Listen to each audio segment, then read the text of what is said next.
足並みを揃えてゆこうお互いを信じ合う五人の仲間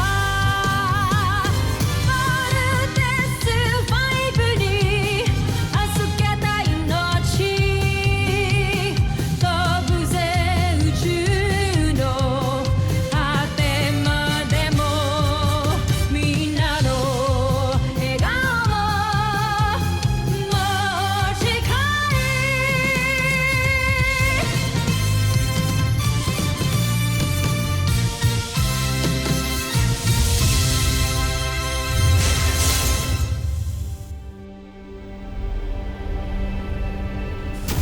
Ang nakaraan sa Voltes 5 Legacy. Totoong naninirahan ng taksin na yan sa planetang ito. Hindi malayong ibahagi niya ang kaalaman at teknolohiya natin sa mga tao. I would like to introduce to you, Voltes 5! Ang pipiliin ko lang ay yung 5 pinakamagaling. Voltes team, you are the last line of defense. May nasasagap ako malakas na enerhiya mula sa islang yan. Malamang siya nagtatago si Voltes 5.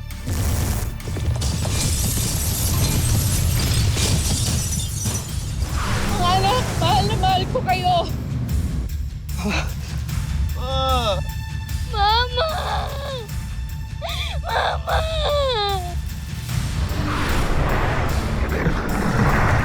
Hayaan natin sila umiyak. Let them cry like boys. But I expect that when they stand up again, they will rise as warriors and avenge their mother and protect our planet. Rise, Armstrong brothers. Rise.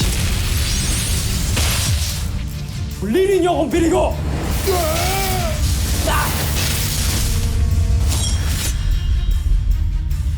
Bibigyan ko kayo ng isa pang pagkakataon.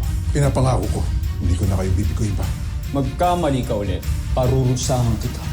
Aalis na ako dito sa camp. Wala na akong reason pa para magstay dito. Ngayon pa talaga? Nanamatayan ako, ngayon ka pa aalis. Ba't di ka magpa-comfort kay Jamie? Total, may gusto ko naman pala sa kanya, di ba? Oh, alam ko na. Be happy now. Dahil pinapakawalan na kita. Hanggat hindi mo nasasakop ang Terra Air 2, kasing baba ng iyong ama ang magiging tingin ko sa'yo. Pagsalitaan mo na kami ng masama, wag lang yung mama namin, ha? Kayo lang talaga yung sensitive sa pagkamatay ng nanay niyo. Sobrang insensitive mo talaga sa Armstrong Brothers kanina. Hindi aso ang namatay sa kanila. Kaya hindi ganun kadaling mag-mourn at mag-move on. Wala kasi akong pakialam sa mga ina-ina na yan. Mga wala silang kwenta. May tinatago kang pain dyan sa dibdib mo, no? Gusto mo talaga makita tinatago ko sa dibdib ko? Pag natapos namin ito, Joffrey, wala nang panama sa atin. Kanilang kampyon, si Voltes 5. Sana nga ang beast fighter na ito ang siyang wawasak kay Voltes 5.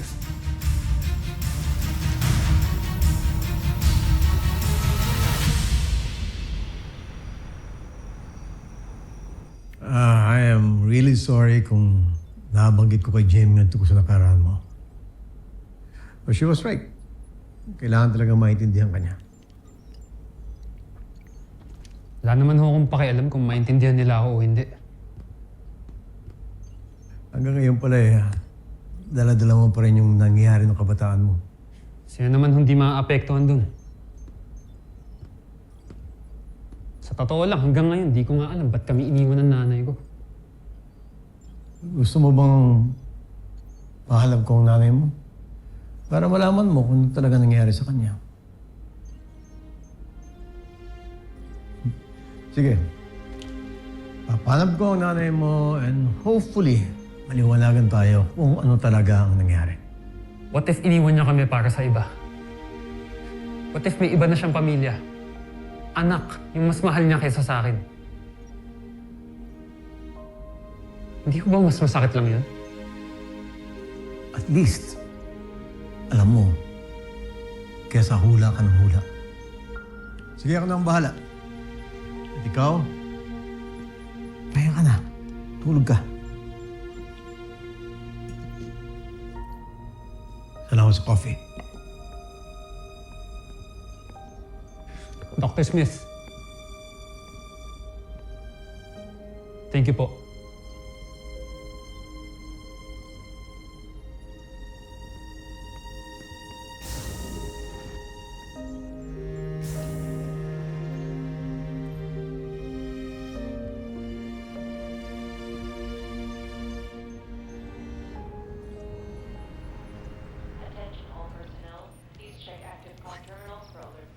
Umalis ho ng camp si Big Bird, Dr. Smith.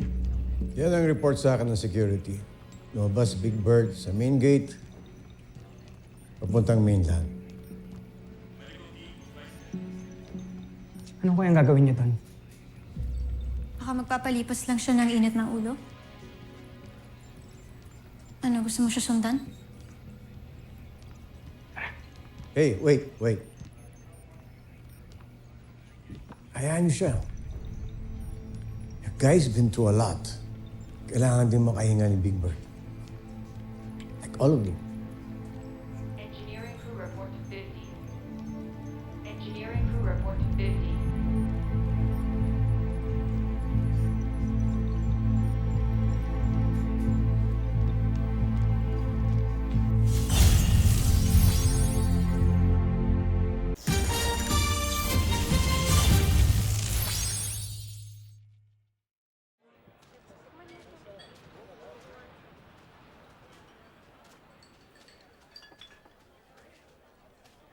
Ma, alam kong paborito mo to, kaya para sa'yo to.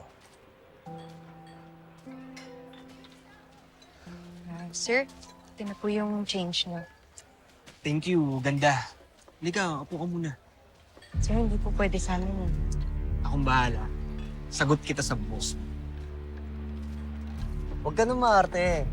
Sige na. Boys, parang nakakarami na kayo ng inom ah. Uwi na kaya kayo? Hoy, wag ka nga mga ilam. Teka, sino ka ba? Tignan niyo muna para naman makilala niyo kung sino ako. Ha?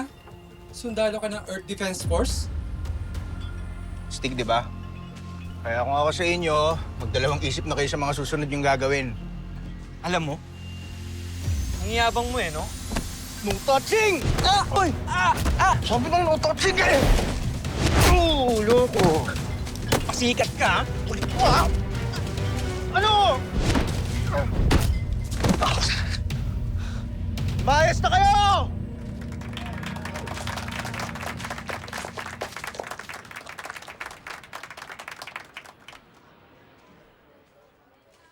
Sir, salamat talaga, sir. Ang bait niyo naman. Sus, wala yun. Malit na bagay. Hindi, sir. Hindi na maliit na bagay yun sa akin kasi lagi akong naharas eh. Kaya akala ko lahat ng mga lalaki, mga bastos. May mga guys pa rin pala like you, no? Thank you talaga, sir. Thank you po. Parang mas mabango pa to sa pizza ko, ha? Sir, ano sabi niyo, sir? Ay, hindi. Sabi ko baka lumalamig na yung pizza ko. Ay, oo nga pala. Sige, sir, kain na po kayo ulit. Sorry po. Sorry, I'll get you ice cream. It's on the house po. Okay, wait lang po. Teka lang. Ako nga pala si Big. Hindi, Bert na lang. Huwag mo na ako tawagin, sir. Bert. Judy.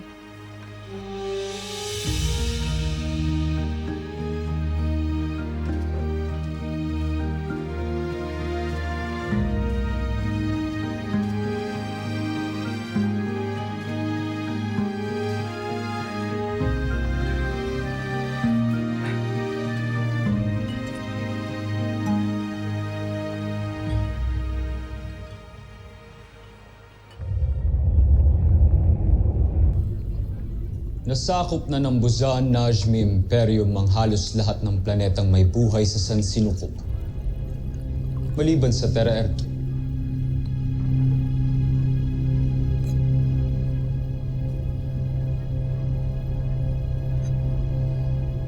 Napakalaking hadlang talaga sa atin ang Voltes 5. Maliban sa ating mga Beast Fighter, dapat siguro alamin din natin kung sino ang namumuno at nagpapatakbo dito. Nang sa gayon ay mapatay natin sila. At matuloy na rin natin ang ating pananakot. Naisip ko na rin yan, Najmi. Kaya ginawan ko ng solusyon. Solusyon? Anong solusyon, Joffrey? Hindi ko pa maaaring sabihin sa inyo. Pero nang dahil sa gagawin ko, tiyak kong makikilala ko sa lalong madaling panahon ang mga nasa likod ni Voltes 5.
Draco! Kamusta ang iyong beast fighter? Malapit ko na siyang ipakilala sa inyo. Di na ako makapaghintay pa. Bibigyan kita ng isang araw para tapusin ang iyong nilikha. Napakahusay niyo talaga sa pakikipaglaban, Joffrey. Wala kayong katulad. Totoo yan. Alala ko tuloy nung kabataan ko. Magaling din ako dyan eh. Umsa, wala namang talagang nagtatanong. Yan ang mangyayari sa 5 piloto ng Voltes 5 kapag nakita ko sila. Nais kong ako mismo ang papatay sa kanila.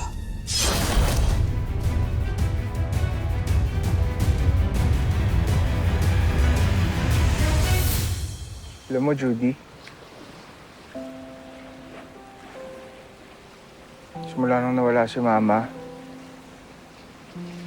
parang wala na akong gana sa trabaho ko. Kasi ano pang sa ng mga ginagawa ko, wala na yung inspirasyon ko. Alam mo, Bert, ganyan din ako.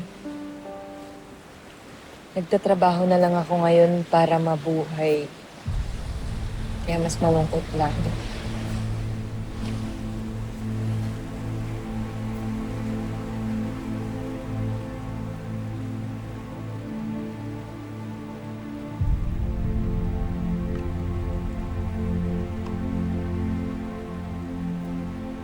Ito,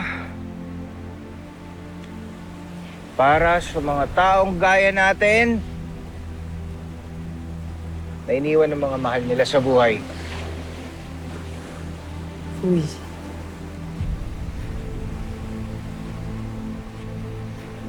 Ito naman, para sa lahat ng juice na iinumin pa namin para matulungan na kaming mag-move on! Cheers! Cheers!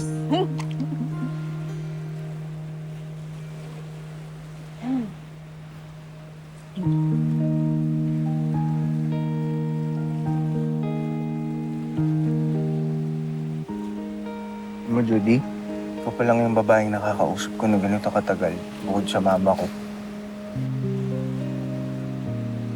Alam mo, ikaw pa lang yung taong nakausap ko na nakarelate ako.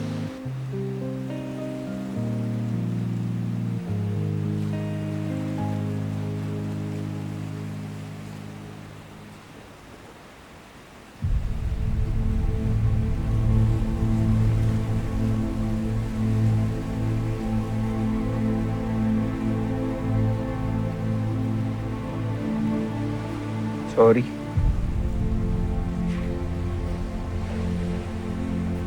Gusto kita, Bert. Gusto rin kita, kaya hinay-hinay muna, please. Gusto rin kitang makilala pa.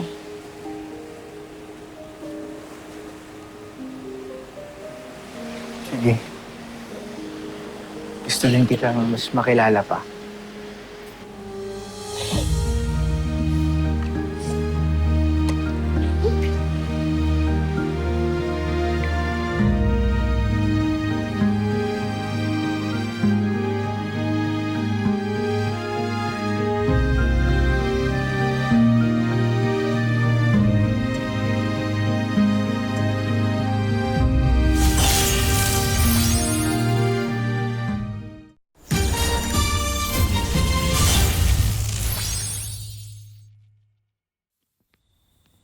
Steve, the tea is ready.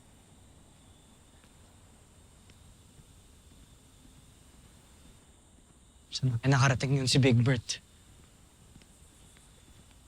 Hayaan mo na yun. Uwi din yun. So, ano nang mangyayari? Ililipat daw kayo ni Dr. Smith sa camp? Yeah. Actually, mas okay sa akin na doon na kami sa camp. Para mas mabilis kami tawagin pag may threat. Maraming memories dito. Kaya sana dumating na si Big Bert para makapag-impake na kami. Tulungan na lang kita. Tara. Tulungan mo ako. Oo.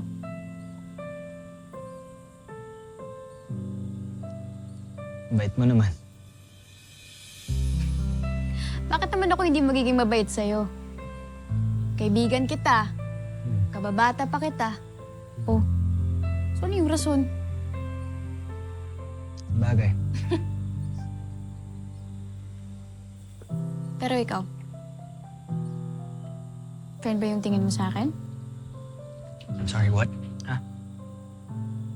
Kasi kung friend yung tingin mo sa akin, sabihin mo sa akin kung bakit kayo nag-break ni Eva. At kung bakit umalis siya dito sa camp.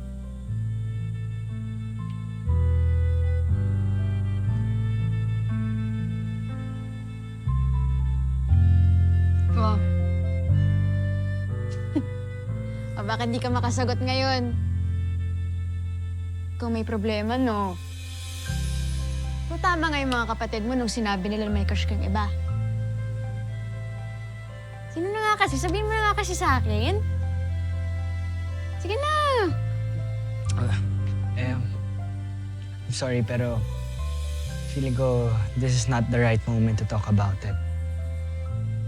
Ang dami kong iniisip yung pag-iimpake, si Mama. Nga pala. Sorry. Napakabuli kaya sa akin nun. Diba? Kaya good riddance na rin na wala na siya. Pero, pag ready ka na, sabihin mo rin sa akin kung sino yung crush mo. Okay? Yeah. Okay. Ano? Tara? Let's go!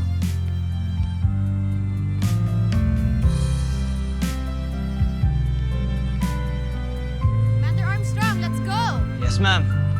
Very good.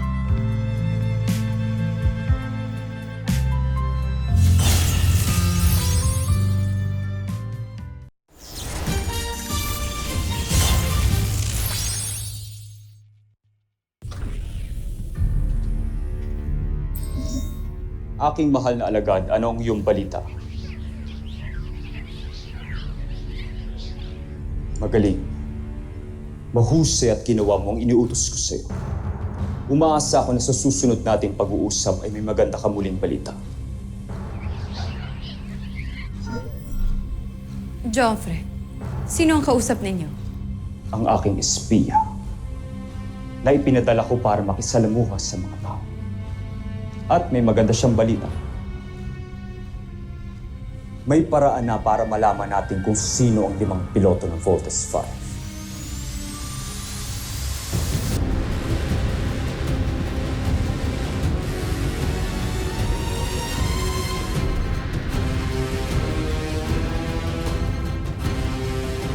Susunod sa Voltes 5 Legacy. Nakilala kasi akong kaibigan kagabi. Kwento mo! Dali na! Saka ako na ikikwento sa inyo pagka naging girlfriend ko na. Girlfriend talaga? Bunso, ganun talaga minsan. Tama nga tong Kuya Steve mo, tsaka Ate Jamie mo. Oh. Ano? Oh. Puso, Ano? kaya nga in love ka sa kanya eh. Mag-ready na kayo. Baka malate tayo. Kailangan natin mag-report sa Camp Big Falcon. Sino ba kasi ang espiya ng prinsipe? Saan ba siya nanggaling? Malamang isa siyang sundalo o kaya isang alipin. Inatasan ni Prinsipe Sardos na makihalibilo sa mga taga-Terra Air 2. Siguro nga isa siya sa mga alipin. Sapagkat kawangis nila mga taga-Terra Air 2, mga wala silang sungay. Well. Akala ko ba nag-quit ka na? A girl can change her mind, right? Ano pong sasabihin ninyo sa akin, Dr. Smith? Update ako tungkol sa mother mo. I don't wanna ruin my day. No, Mark. Mali ang iniisip. Hindi na ako makapaghintay pa. Draco, ilabas mo na! Nais ko na siyang makilala. Masusunod, Joffrey.